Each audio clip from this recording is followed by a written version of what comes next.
rock wall, you'll see a little different texture.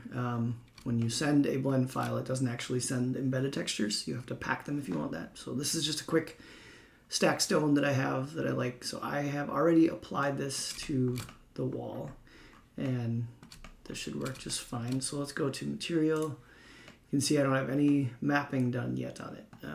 So I'm going to go into edge mode, and first I'm going to take a look at it, and we'll talk about how you unwrap it. The easiest way to do this might be to hide everything but the wall. So I'm going to go Shift H, hide everything. Now only the wall is present. I didn't delete anything. It's still there. It's just hiding.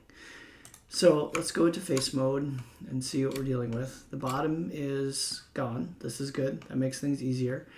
The ends are capped, but because this wall doesn't go all the way around, it's not a full donut, that's actually a benefit. You can see, just because of the way beveling is done, sometimes you get some overlap. You can see there's some funky geometry over here.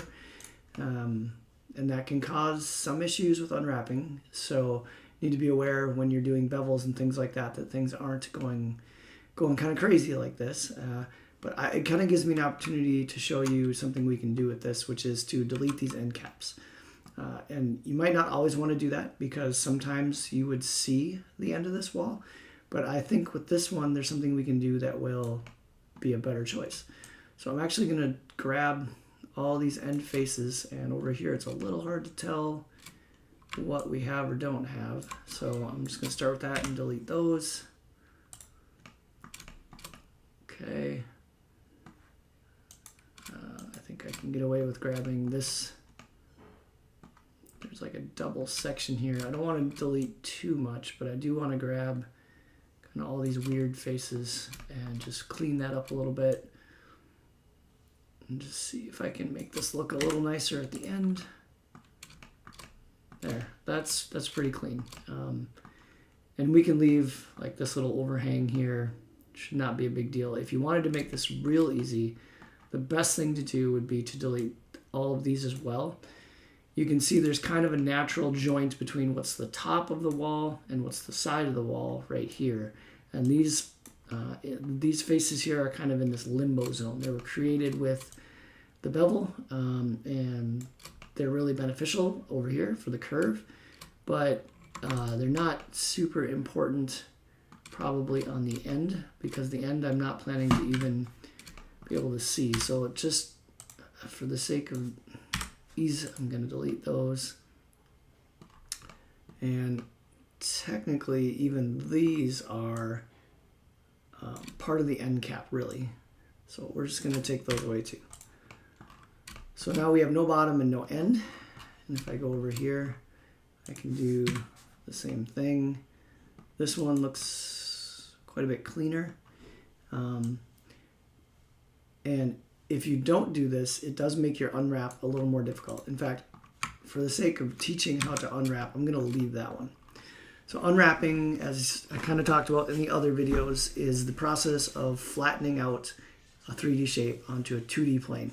So if you imagine that as something like unwrapping a present, that's an easy thing like a cube. To roll that flat, you have to cut. And so the seams that you mark, you would imagine as something that you are cutting with a knife on what would be like a paper wrapping. So if we're in edge mode, I talked about how there's kind of a top section and then a side section. So instead of deleting these faces that are shown inside this yellow shape, instead of deleting those, we can cut them. So they'll still be there, but they'll be mapped differently. So let's do that. I have mine mapped to a shortcut of Shift S, but what you would do is after selecting your edges, you're going to right click and go to Mark Seam. And that would be a seam that you would be cutting. So you'll see it whenever you're in edge mode, they show red. Now if you imagine, if this was a small wall, let's say the length of this wall only went as far as you can see right here. So, I mean, let's just do this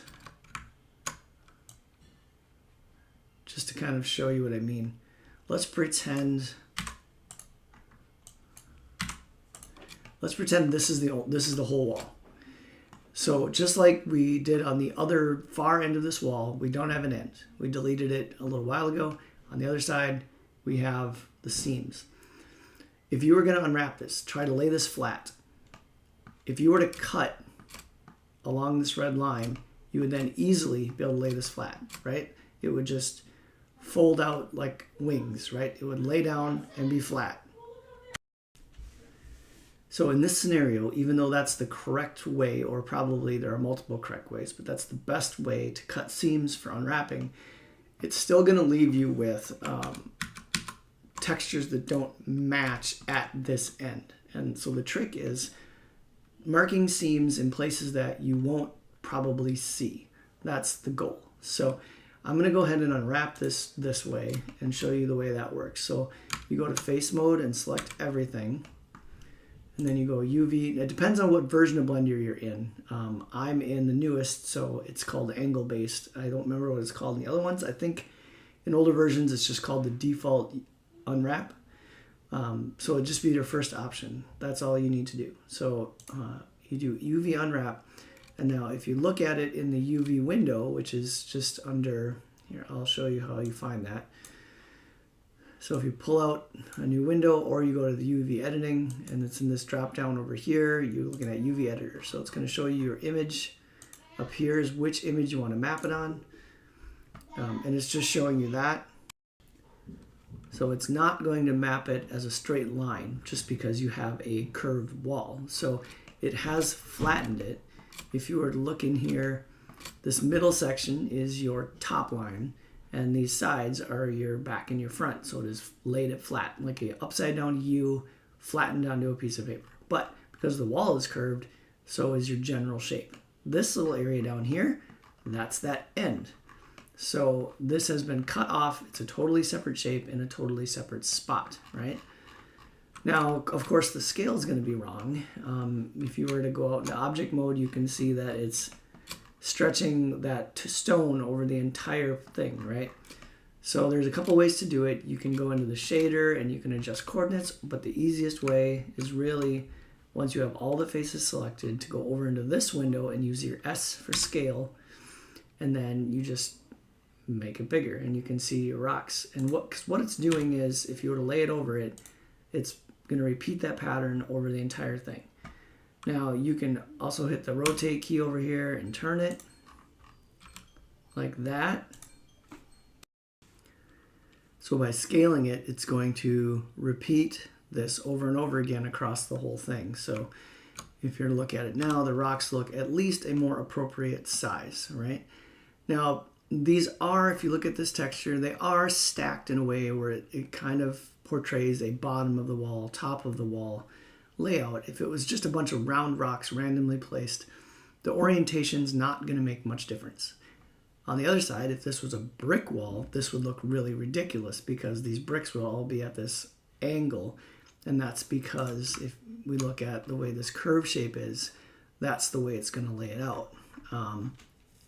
If you just had a randomly placed rock, so if I look at, actually the texture I've got is pretty close to what we have here. It is definitely arranged in rows, although they're staggered a bit, so it's a little bit more haphazard, or made to look that way, not quite brick, but it's also more stacked than a random round wall. So we might want to try this other trick on this for how we want to go about aligning things. First, let's take a look at this end. And if you remember, I'm just going to focus on it. If you remember on our material, this end was initially way down separate in the corner, so it was mapping in a completely different portion of the texture, right? So if I select these, you can see because of the rotation and stuff, you have to imagine that even though you don't see it, this image is tiled in this empty space infinite amount of times. So it's just rock, rock, rock, rock, rock. So this is still all mapping just with a repeated image. This one is way over here, nowhere near where this is. So you could, if you just selected these faces and you watch over here, if you move this, it's sampling a different part of that image, right? So if you were to bring it down here, you might get close and you might be able to, minimize the visible difference, but you're always going to have, because there's that seam, you're always going to have a line where it doesn't look correct. And that's just inevitable. That's just the way tiling textures work when you do seams. So you can't really fix that. So you want to minimize where you do these seams and how you hide it. If you can get away with not doing it somewhere that's visible, that is clearly the best. Before I get into how we're going to solve that on this particular wall, I want to talk about how to align these bricks or these stones. So if you imagine them as bricks and they were in a straight line, you'd have a much more challenging situation. It would look ridiculous. So what we're going to do is use this thing called align quads. All of these faces in this wall are quads. They're squares or rectangles, I guess, but four-sided faces. What we're going to do is we're just going to rotate this until we get some faces that are, or at least part of the wall that looks like it is aligned the way these stones are aligned. So it is kind of going as close to straight across as possible. Now, if we were to find this exact face on our wall, let's see if I go to display across. So this section of the wall, that's the same face in both windows. So you can see this section of the wall now looks like a nice wall. It's straight across, right? And it even looks like we could probably scale this more. Our best bet would probably be to scale this until we have pretty much the texture across one section of the wall. Now, if we look at that, it looks really good right here. And even if we look at the top, it wraps around and the stones continue, and that looks really nice. Now, if we had seams on, if we had cut seams here and here, for instance, to unwrap this, which it looks a little bit like you might have done on the picture you showed me, because on that picture you had a very definite difference in the texture from the top to the sides. So you want to avoid that. If you have to do a seam all the way along a top like this, do it on the side you will be less likely to see it on, or try to do it down low enough that maybe the terrain joins above that line and you don't see that difference. And in that case, you could maybe even delete all these unseen faces. But in our case, it worked out pretty well because we were able to just do the ends because it's not a continuous loop. If it was a donut shape, if it joined itself and went all the way around the lake, you'd have no choice but to do a seam somewhere like on a top.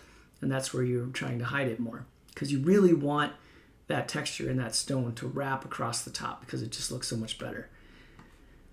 Anyway, if we look at the whole wall though, right here it looks good because we have a line, but because it's a curve, it's not going to look good if we went over to here. So if we find that face and go to that section of the wall, very crooked, right? So we're going to go back to where we have pretty much a straight line. I'm just going to look for the one that's the closest to a rectangle in this whole thing. Maybe it's this middle one. And here's what we're going to do. We're going to go to edit vertex mode on our UV side. So we'll go to edit vertex.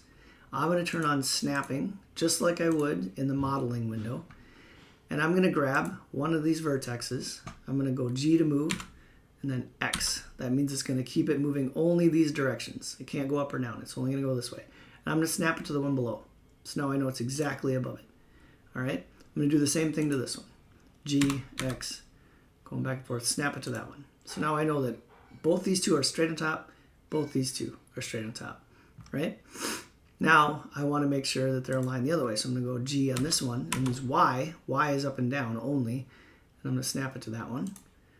I'm going to go G, I'm going to go Y, snap it to this one. So now I know I have perfect 90 degrees right here and here and here and here. I have a perfect rectangle. And it's probably the only perfect rectangle on this entire wall.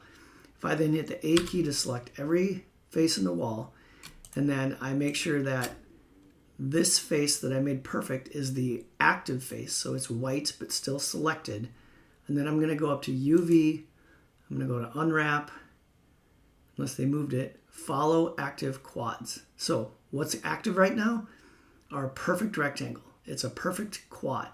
If I make every face follow the active quad, it's going to straighten out our whole wall. Just going to go length average, boom. Now if I zoom out, our wall is not curved anymore, and it's going to map our brick or our stone perfectly aligned with the rest of it. This is always worth a shot, but depending on your shape, I can't promise this is always going to look good. Sometimes textures might stretch a lot if there's a huge difference in the size of our wall in one area or another. But because this wall is pretty uniform in its general size, even as it curves, this should be now perfect everywhere. So if we now look at this and go back to layout mode, we now have perfectly aligned stones everywhere. I feel like it looks a little weird. I'm thinking that if I went into here in my shader, either my normal is inverted or my displacement is wrong, because it looks like the rocks are not. It just looks a little wrong to me. But let's see. It's just bugging me a little bit. I'm gonna turn off my displacement here, I think. And then just use the normal map. Because I feel like the displacement might be, I'm not really sure, I guess. Anyway, I don't know why I'm bothering to work with that right now. And I just wanted to show you how it aligns everything. I don't have a light set up, but anyway. Now we have a wall that's perfectly aligned. Now, part of the issue is you're going to see tiling, right? You can see the same repeating rock over and over and over again here. That's just nature of texturing. That's just the way it's going to be. If you went into UV editing, there might be a certain area of the wall where you see that less. So if you find your most common viewable spot, like I think you're probably going to be seeing this direction most, like this is where the green is. So it might be possible here to, if you just move it a little, not that one, this one, it'll change where it's drawing on the map from. Maybe there's somewhere where it's a little easier to hide the layering. Yeah, that displacement looks horrible. Just getting rid of it. None of those maps are important for layout because that all gets changed when you get to Unity anyway. All right, so now you've got this perfectly aligned. It might look a little odd because in the real world, instead of this row of rocks following up and across, it's going to go straight across, and then you're going to have an additional row of rocks up here. If you want to get that picky about stuff, you sure can. So we're going to find where that is. All right, so this is that particular one there. You can do the same things over here you do in there. You can turn on proportional editing, same with the mouse wheel, and you can move these, right? So if we want to, we can do things like add curve to it in certain areas to kind of, if you do it too much, you're going to get stretched textures and it's going to look really stupid. But if you can get away with tweaking things a little bit to kind of make it a little more believable that the rocks are going across there, up and down. And there might be certain areas where that's worth it. It might not. But it can be kind of a cool effect just to add a little more custom and a little bit more... it looks like a little more care was taken, and people might not even realize it, but it might just feel a little more realistic to people to do stuff like that. But this is getting really CE Sim Golf level of picky here to do stuff like that. But that's the general idea of things. So there, now it looks like it's just kind of adding rocks to create that height instead of the rocks swirling around there, right? Now, the other thing I noticed, if we were going to go back to this mode, and I'm going to turn off, oh, wireframe's not on, must be outlined.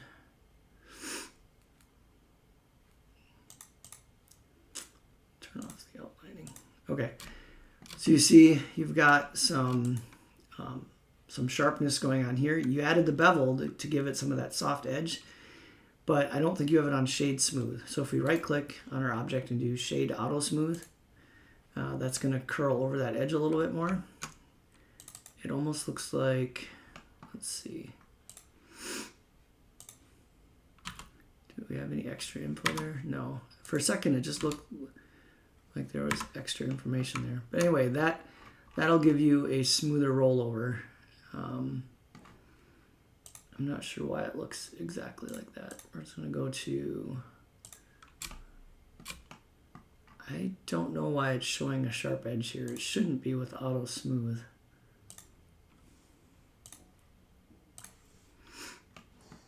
It's a little strange. I'm not sure what the answer is there, but it should look okay with auto smooth once you add it into Unity and redo stuff. It's almost acting like there's double vertices there, but I don't think we can do a merge by distance and see.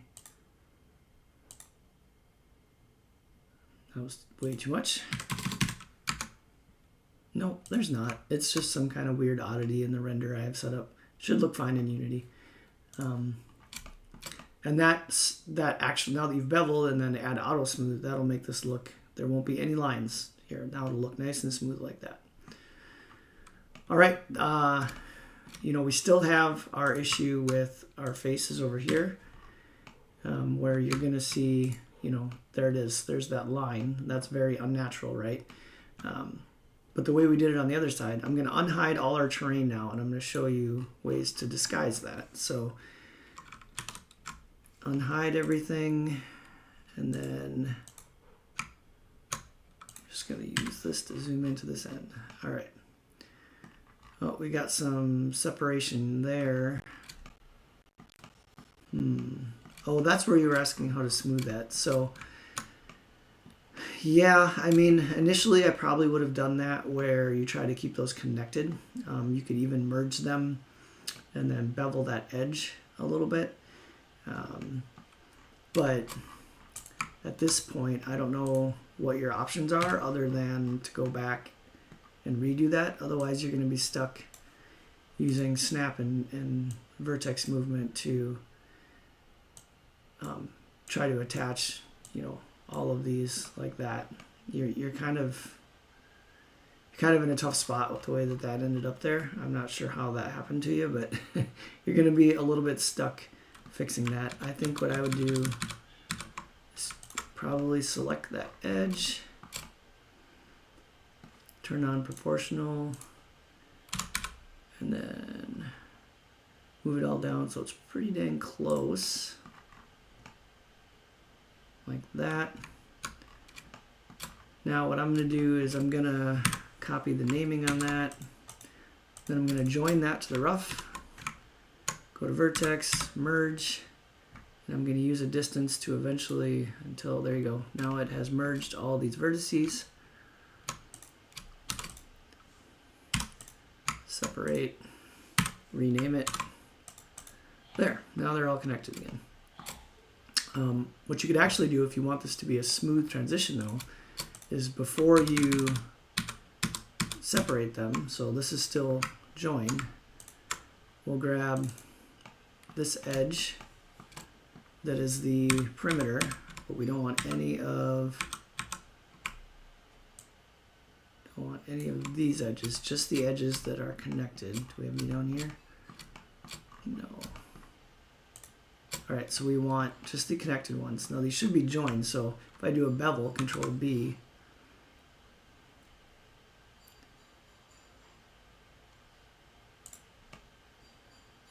that'll give us a little round over, and maybe we want to do like a third one there like that, and then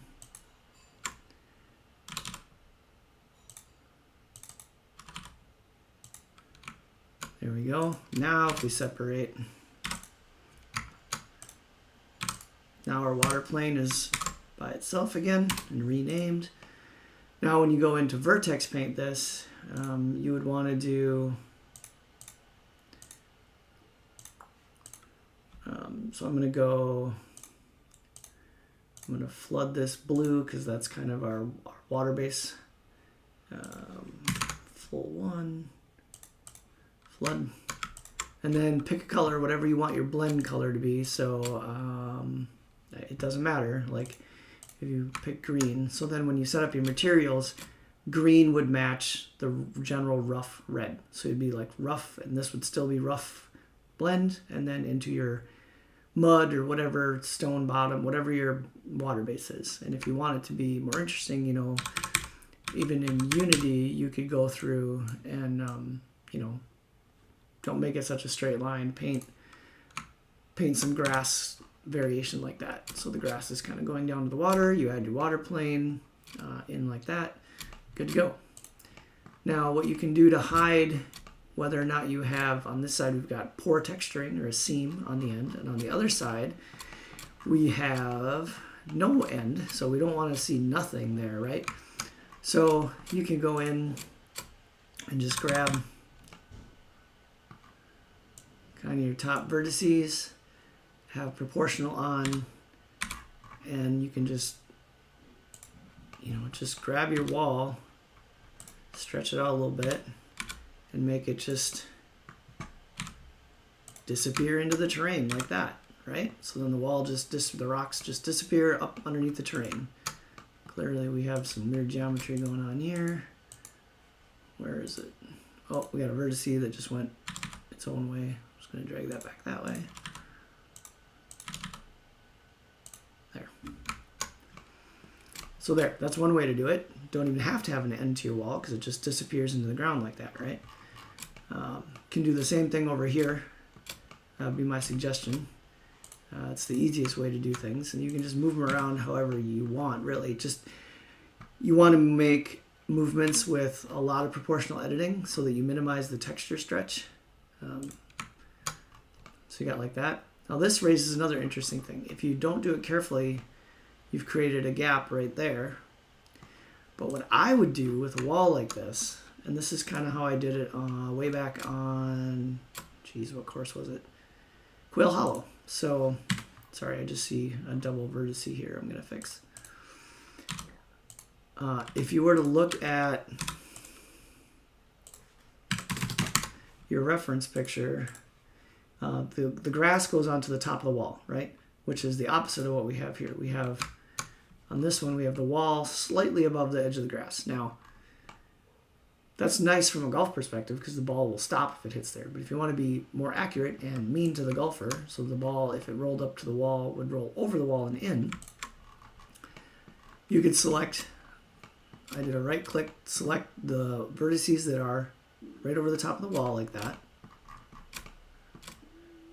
And what I'm going to do is, I'm going to get down here low, I'm going to leave proportional on, turn that off, and I don't want a big proportional because I do not want to accidentally separate anything from the surrounding mesh like that accidentally, so I want to keep it down low enough that I'm not going to do that. Now I'm going to go movement G, hit the Z key, so we're going to go only up and down, and I'm going to raise the ground above the level of the wall on purpose, okay? Now if I look at this from straight overhead, it's not going to be overlapping the wall, but it's going to be right at the edge of it. So what we need to do is we're going to use a command called shrink fatten. If I were to just scale this, it's not going to work real well because while it's going to go inwards, it's going to do it in the wrong proportion. So what I'm going to do is I'm going to use shrink fatten, which is Alt S, Alt scale. And I'm going to hold down Shift so it goes real slow. And I'm just going to do it enough that it starts coming in towards the wall. Just a little over the wall. And as you do that, it's going to move it up or down. So now I have to go G, Z. I'm going to move it back up again. Try and get it just above the height of the wall again. It's a little higher than it needs to be. Gosh, it didn't quite work the way I wanted it to though. If you look at it, there's still spots where it's not overlapping the wall. Let's undo, let's try just a regular scale. Just scale S. Yeah, that's actually working better. So I'm gonna go till it's just a bit over the wall. I'm gonna check and make sure it's overlapping the wall from straight overhead on all areas. It looks like it is. And then what I'm gonna do is, because I now have this gap, if you look at this, there's a gap there. I'm going to select, have that whole same loop selected. I'm going to extrude, I go to edge, and I'm going to extrude the edge down. So extrude E, Z to go straight down until it goes into the wall, right? I'll go back and grab this, same loop. Let's make sure I have just that loop. And I'm going to check the ends and to make sure I don't have anything more than I need on the ends, because otherwise it's going to get weird. Alright. Try and get a view of this. Now what I'm going to do is bevel that edge. Control B. I don't need that much of it. Maybe even just, I'll go 2. Maybe just 1. And I'll make sure it still looks like it's overlapping the wall because we don't want any gaps. You'll have to go around and check after you do that.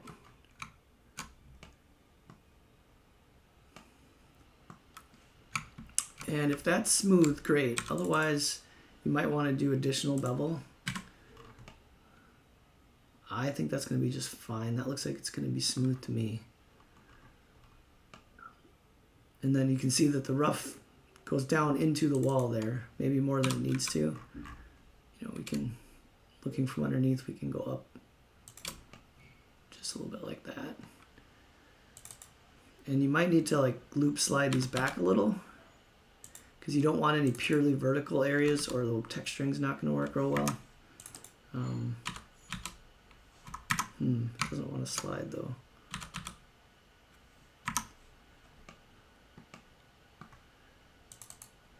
I'm going to grab that. I'm going to scale it in a little again.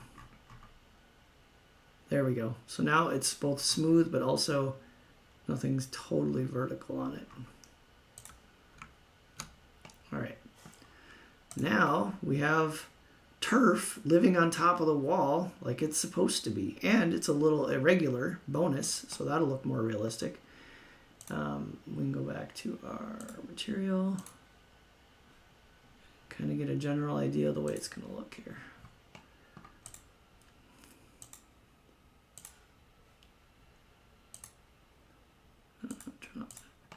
There you go. So you got a UV mapped wire aligned. You've got turf growing over your wall so the golf ball doesn't get saved if it comes over the top. You're probably going to need to clean up edges after you do this. So as you can see, I didn't deselect something somewhere and I got some really wild edges.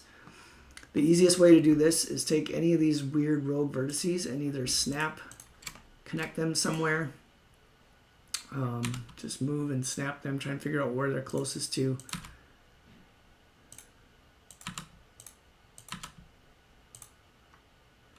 And then merge by distance. And then just go ahead and connect some of these J to join.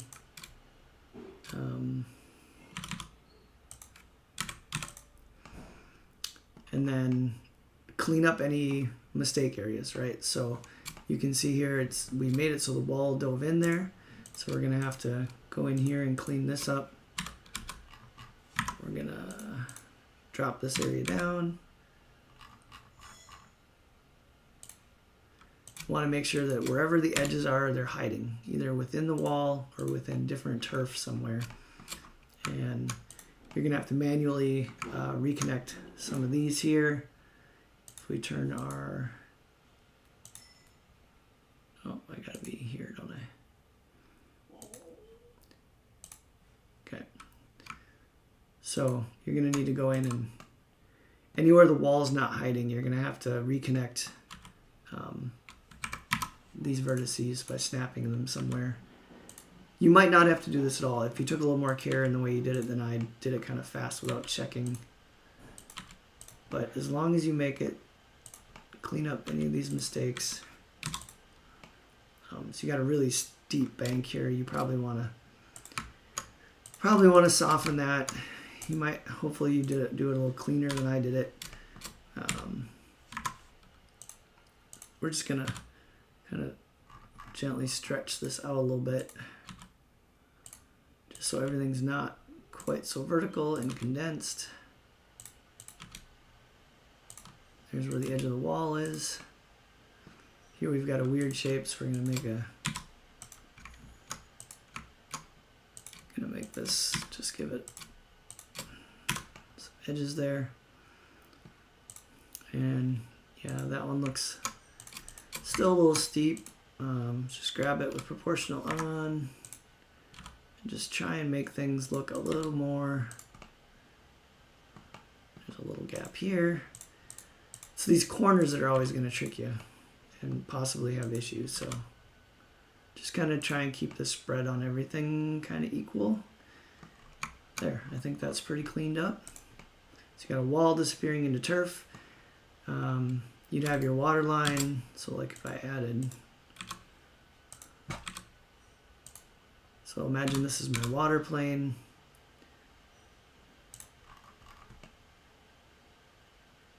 You can kind of test and see where you might have to make adjustments. So you can see here, there's some adjustments we have to make, or we're not going to have kind of an accurate water level.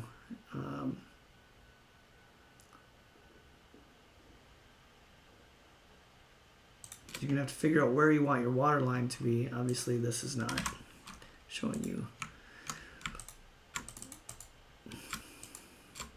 I don't know the best way to make a water plane that will be accurate. I suppose like that. All right, so if I have that loop, that's kind of the shape. Go up.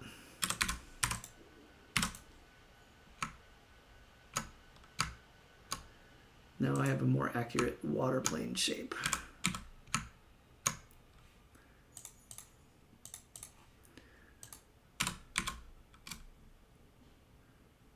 All right, so if that's my water plane, you can see there's your terrain's got a little bit of a odd.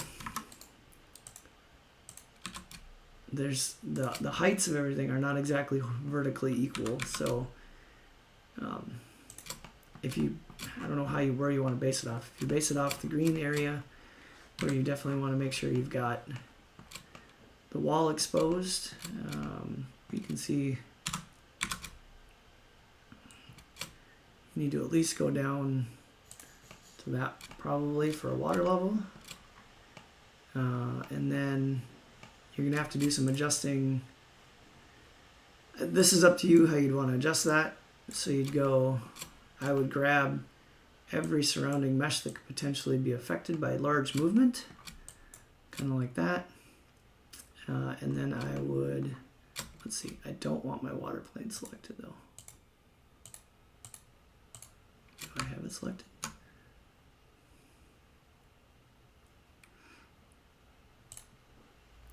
Come on.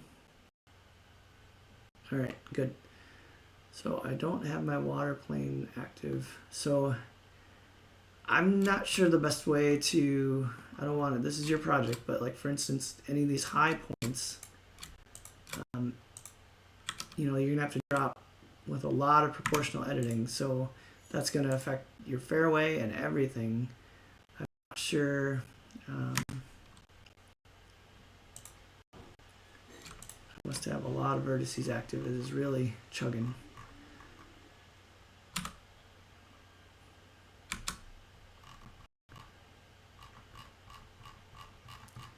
Yeah, boy, this is really, I have too many active right now or something. What I'm trying to show you is dropping this entire corner down until the water plane hits the wall. But that, of course, is going to affect, if you go too far, you can see that far edge of the fairway being affected. So that's definitely not the goal. I might just be asking a bit too much of my computer here. There. Okay, so there you can see the circle again.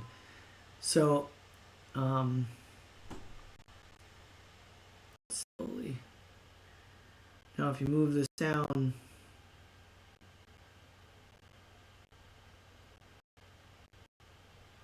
it does have the water plane affected. So you can see the water plane's going away too. I feel like I've gotten off topic and I'm kind of distracting from the ultimate goal here, but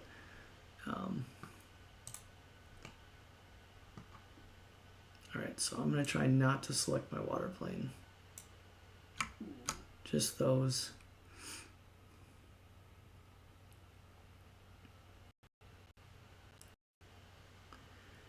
And then if you take this high point and we move it,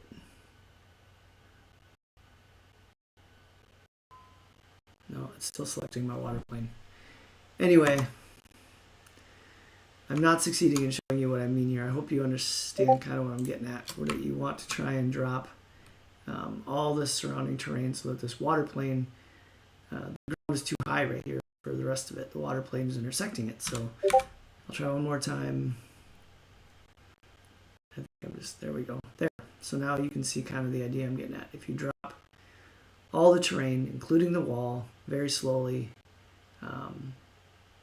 then you get a water plane that intersects where it should. But you can see it's also affecting like a dip in the fairway here and stuff. If you were to have all of this selected and then drop it with really gentle proportional editing, same over here. Over here it looks like you pretty much only have to drop the water plane or the water base itself, because it is hitting the wall over here. So that might be enough. You might want to hide, select the perimeter of your water, hide it so it can't move, and then this would be where you'd just take some of the high point vertices and drop them so that the water base is not poking through the height of your water plane. And it might be something where just in general you just need to drop the center of your water plane a bit more. But that, I'm kind of getting off topic. This started as a wall thing and now I'm editing all your terrain. Anyway, that's kind of where we're at. If I look at this, then yeah, it does look a lot like it just needs to have the water plane itself just drop down a little more. There's not really much bowl going on. It's pretty flat. So just kind of want to dip that down a little more, and that in general will help. So we can hide that.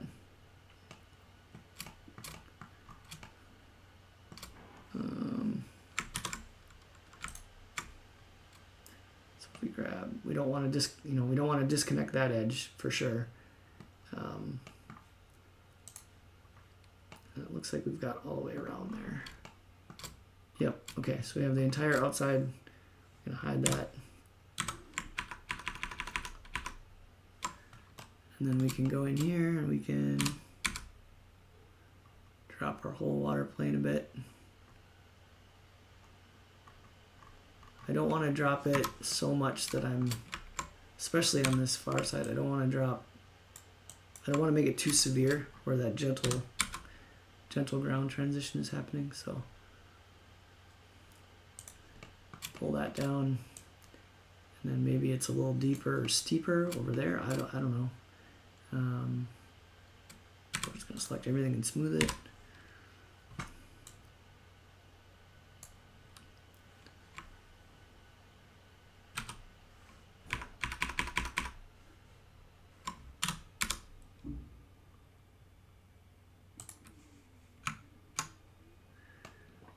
Okay, so now we have a deeper water. And if we were to add a water plane, it should be much better at that point. All right, I think I'm gonna quit there. That was a long one. Covered way more than I kind of planned to, but that should give you lots of ideas, lots of ways to change things. Hopefully it wasn't too much and gives you more ideas on how to fix things. I guess the last thing I'd say in general is have maybe it be a little steeper, kind of towards the edges.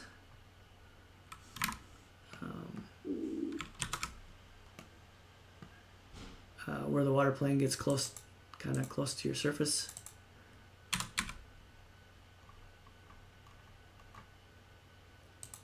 Kind of like that. And then, smooth stuff out, and it should help a lot. You can kind of play with your water base however you want for depth, but all right, for real, time to be done. Hope all of this was helpful, especially I know you just asked for the wall stuff, so hopefully that explained. I spent enough time explaining the UV editing. All right, thanks for watching.